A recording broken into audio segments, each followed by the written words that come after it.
नमस्कार। आकाशवाणी देहरादून से प्रस्तुत है प्रादेशिक समाचार।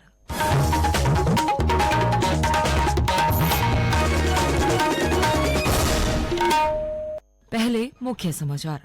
परीक्षा पे चर्चा कार्यक्रम के 8वें संस्करण में प्रधानमंत्री नरेंद्र मोदी ने छात्रों के पोषण, मानसिक और समग्र विकास के महत्व पर बल दिया। केंद्रीय मंत्री डॉक्टर जितेंद्र सिंह ने नई दिल्ली में देश के पहले स्वदेशी स्वचालित जैव अपशिष्ट कचरा निस्तारण उपकरण सृजनम का शुभारंभ किया। 38वें राष्ट्रीय खेलों के अंतर्गत चंपावत जिले के शारदा नदी में राफ्टिंग डेमो प्रतियोगिता का समापन हुआ। मुख्यमंत्री ने कहा, टनकपुर को एक बड़े राफ्टिंग हब के रूप में विकसित किया जाएगा।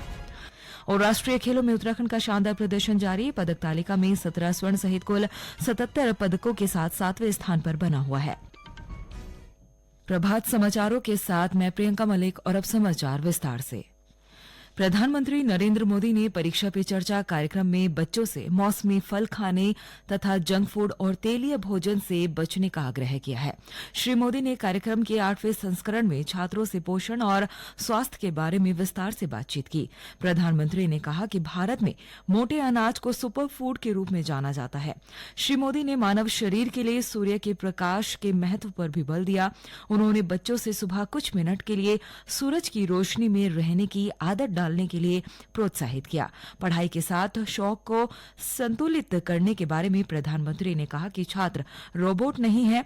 उन्होंने समग्र विकास के महत्व पर जोर दिया। बच्चों को आप दीवारों में बंद करके एक प्रकार से किताबों का ही जेल खाना बना दे तो बच्चे कभी भी ग्रो नहीं कर सकते। उनको खुला आसमान चाहिए, उनकी पसंद की कुछ चीजें चाहिए। अगर वो अपनी पसंद की चीजें अच्छे से करता है तो पढ़ाई भी अच्छे से कर लेगा। परीक्षा ही सब कुछ है जिंदगी में, इस प्रकार के भाव से नहीं जीना चाहिए। परीक्षा पे चर्चा के 8वें संस्करण का उत्तराखंड के विभिन्न स्कूलों में भी सीधा प्रसारण किया गया। इस कार्यक्रम में कक्षा 6 से 11वीं तक के छात्रों के साथ ही उनके अभिभावक और शिक्षक भी शामिल हुए। कार्यक्रम को देखने और सुनने वाले बागेश्वर की छात्रा गीतांजलि ने कहा कि उन्हें प्रधानमंत्री नरेंद्र मोदी का ये कार्यक्रम प्रेरणादायक लगा।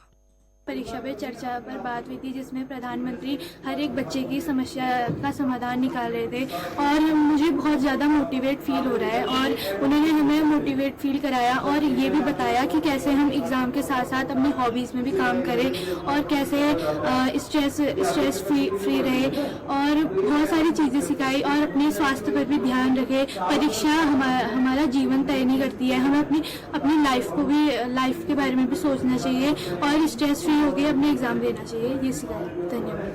एक अन्य छात्र मोहित ने कहा कि परीक्षा पे चर्चा कार्यक्रम छात्रों के लिए आगे भी जारी रहना चाहिए। परीक्षा पे चर्चा में प्रधानमंत्री नरेंद्र मोदी ने आपको बताया कि हम अपना डेली रूटीन टाइम टेबल कैसे अपने हिसाब से चलना है और अपना वक्त बर्बाद न करते हुए मोबाइल, टेलीफोन उससे पढ़ाई की और अपना ध्यान केंद्रित करना है। हमारे परीक्षा पे चर्चा एक ऐसे कार्यक्रम है जो 2018 से चलते आ रहे हैं और आगे वो ऐसी परीक्षा पे चर्चा ऐसी चलता रहना भी चाहिए। इससे हमें बहुत मोटिवेशन फीलिंग आ रही है।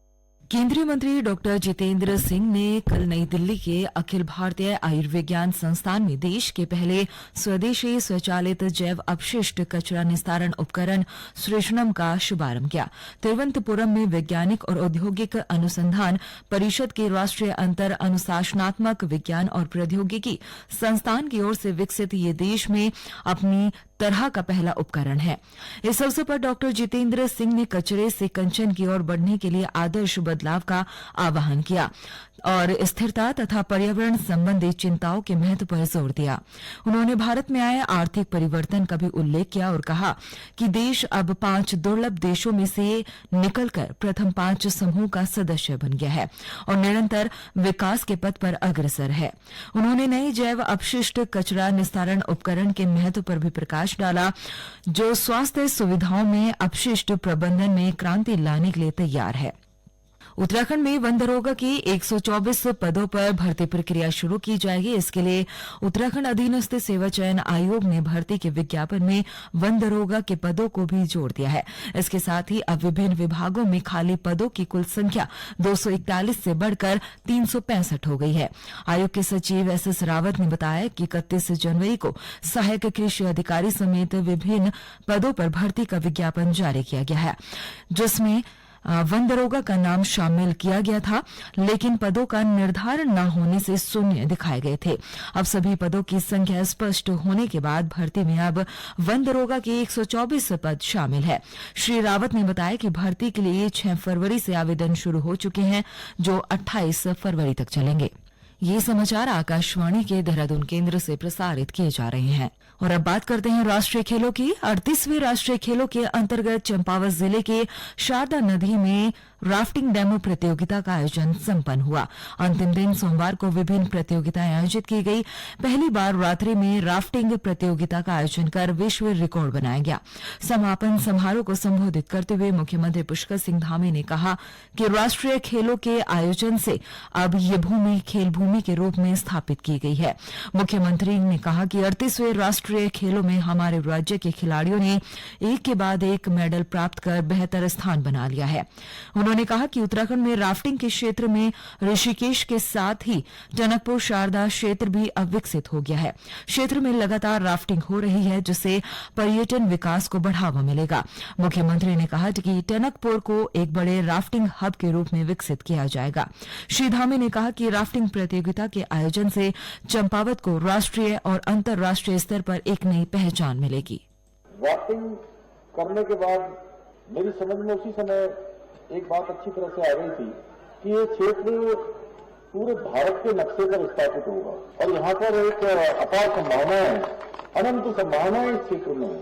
और उसी निमित्त 2023 में यहाँ पर राष्ट्रीय चैंपियनशिप भी राफ्टिंग की आयोजित की गई थी और इस बार तो गजब ही हो गया। आप सब लोगों ने प्रयास किया, हमारे अनुरोध को माना और शानदार यहाँ राफ्ट खरीदिए और पहली बार आज ये world record of Guinness book बनने वाला है कि पहली बार राफ्टिंग की प्रतियोगिता रात में होने जा रही है। वहीं राष्ट्रीय खेलों में उत्तराखंड का शानदार प्रदर्शन जारी है और पदकों की संख्या बढ़कर 77 हो गई है, जिसमें 17 स्वर्ण, 27 रजत और 33 कांस्य पदक शामिल है। 3000 मीटर रेस में अंकिता ध्यानी और जूडो में सिद्धार्थ रावत ने स्वर्ण पदक जीता है, जबकि 4x400 मीटर रिले रेस में प्रखर, साहिल मलिक, अनु कुमार और प्रवीण ने रजत पदक जीता। मॉडर्न पेंटाथलॉन टीम स्पर्धा में भागीरथी रावत, आरना चौहान और श्रद्धा जोशी ने पदक हासिल किया। वहीं जूडो पुरुष 73 किलोग्राम वर्ग में प्रदीप रावत ने रजत पदक हासिल किया, जबकि जूडो पुरुष वर्ग 66 किलोग्राम वर्ग में आयुष मावड़ी, लॉन टेनिस महिला डबल वर्ग में दिया चौधरी और जया कपूर, मॉडर्न पेंटाथलॉन महिला व्यक्तिगत स्पर्धा में भागीरथी रावत, इसी प्रतियोगिता की पुरुष टीम स्पर्धा में कनिष्क जोशी, अंश बिष्ट और सूर्य पटेल के साथ साइकिलिंग में सुनीता श्रेष्ठा ने कांस्य पदक हासिल किया है। बागेश्वर जिले के सुमित्रा नंदन पंत राजकीय महाविद्यालय गरुड़ में 12 दिवसीय उद्यमिता विकास प्रशिक्षण शुभारंभ हुआ है। अहमदाबाद की संस्था की ओर से आयोजित इस प्रशिक्षण कार्यक्रम में छात्र छात्राओं को उद्यमिता विकास कार्यक्रम में पंजीकरण की प्रक्रिया और मॉडल को समझाया गया। और अब एक नजर आज के समाचार पत्रों की सुर्खियों पर। उत्तराखंड में आयोजित 38वें राष्ट्रीय खेलों में खिलाड़ी शानदार प्रदर्शन करते हुए नजर आ रहे हैं। हिन्दुस्तान समाचार पत्र लिखता है, राष्ट्रीय खेलों में उत्तराखंड को 2 स्वर्ण समेत 9 पदक मिले हैं। सब हेडलाइन में लिखता है कि उत्तराखंड ने राष्ट्रीय खेलों की पदक तालिका में बनाया 7वां स्थान। अभी तक खिलाड़ी जीत चुके हैं 77 पदक। उत्तराखंड भाजपा संगठन ने मंडल अध्यक्ष के लिए निर्धारित की आयु सीमा। हिन्दुस्तान समाचार पत्र लिखता है, भाजपा के मंडल अध्यक्ष 45 की उम्र तक ही बनेंगे। खबर के मुताबिक 25 फरवरी तक मंडल अध्यक्ष और 28 फरवरी तक होंगे जिला अध्यक्षों के चुनाव। अब उत्तराखंड में रजिस्ट्री होगी पेपरलेस, वर्चुअल रजिस्ट्री की भी मिलेगी सुविधा। अमर उजाला का शीर्षक खबर में वित्त मंत्री प्रेमचंद अग्रवाल के हवाले से लिखा है कि कैबिनेट में आएगा प्रस्ताव, फर्जीवाड़े पर लगेगी रोक। और अंत में मुख्य समाचार एक बार फिर। परीक्षा पे चर्चा कार्यक्रम के 8वें संस्करण में प्रधानमंत्री नरेंद्र मोदी ने छात्रों के पोषण, मानसिक और समग्र विकास के महत्व पर बल दिया। केंद्रीय मंत्री डॉक्टर जितेंद्र सिंह ने नई दिल्ली में देश के पहले स्वदेशी स्वचालित जैव अपशिष्ट कचरा निस्तारण उपकरण सृजनम का शुभारंभ किया। 38वें राष्ट्रीय खेलों के अंतर्गत चंपावत जिले के शारदा नदी में राफ्टिंग डेमो प्रतियोगिता का समापन हुआ। मुख्यमंत्री ने कहा, टनकपुर को एक बड़े राफ्टिंग हब के रूप में विकसित किया जाएगा। और राष्ट्रीय खेलों में उत्तराखंड का शानदार प्रदर्शन जारी। पदक तालिका में 17 स्वर्ण सहित कुल 77 पदकों के साथ 7वें स्थान पर बना हुआ है। इसके साथ ही प्रादेशिक समाचारों का ये अंक समाप्त हुआ। नमस्कार।